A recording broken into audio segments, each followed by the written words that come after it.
So the digital world is a world of contradiction, exploitation, I mean, sufferance, whatever, right? Mass poverty, so far from the techno-enthusiastic scenario that we hear about all around the world. Yeah, up to what? So up to what point there is space and possibility for reorganization, for subversion of all this? Okay.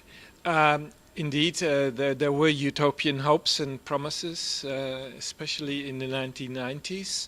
And I think after the dot-com crash and the September 11 events and the whole, let's say, Bush regime, the wars in Afghanistan and Iraq, the thing really changed, but maybe not for the better.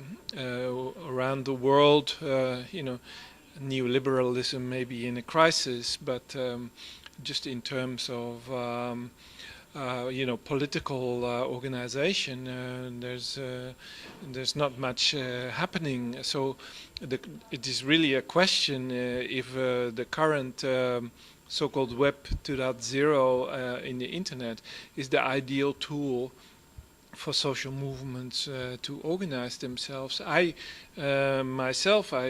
strongly believe in the use of these tools, but probably in a much smaller and sober setting, because I think that they can be used quite well for discussion, organization, and debate. But it's a real question if they translate so well to the street. I don't think there is this one-to-one relation that people, for instance, now look for if they look for a so-called Twitter revolution in Iran or events in Moldova and in Georgia. The list goes on. And the observations we can make there are quite, confused. Internet is not really the ideal medium as of yet, to mobilize people, and maybe we should do that in a different way and use the internet what it is good for, as a kind of discursive machine. Yeah. So who is following who? I mean, who is exploiting who and in what manner? I mean, so is there space to create digital institution that then, creates institution in the real world for real bodies and real,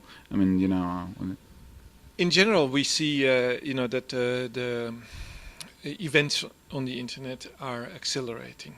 So we can look at Google and Facebook and even the older companies like Microsoft or IBM, but as a matter of fact, things change very fast, and even for the big players, there are a lot of surprises happening. So who is in charge and who exploits who is something that almost changes on a weekly or a monthly basis, because this is how fast things changed. Facebook didn't exist a couple of years ago, and now it has 400 million users, and that was something that is quite hard to predict.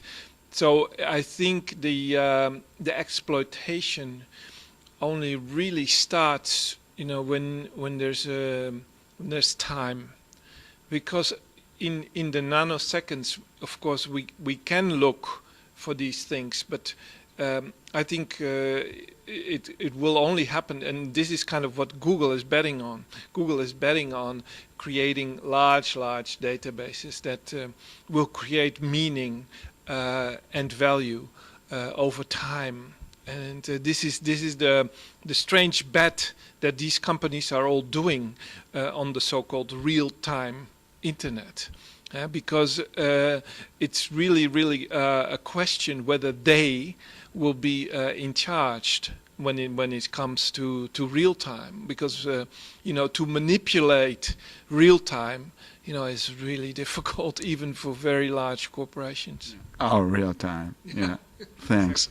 Thank you very much.